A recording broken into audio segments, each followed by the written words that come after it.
চলন্ত ট্রেন থেকে পড়ে মৃত্যু হলো এক যুবকের। ঘটনাটি ঘটেছে নৈহাটি স্টেশনে। জানা যায় হাসানুজ্জামান নামে ওই যুবক সে কাজের উদ্দেশ্যে কেরালা গিয়েছিল।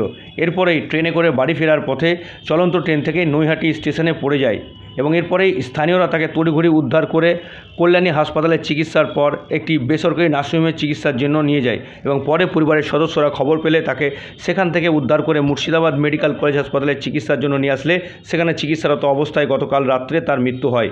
আজ সকাল 8:30 নাগাদ তার দেহ ময়নাতদন্তের জন্য পাঠানো হয় বহরমপুর মর্গে।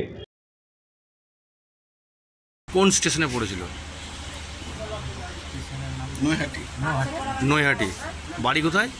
কুমারপুর কলেজ থানা? জালমপুর।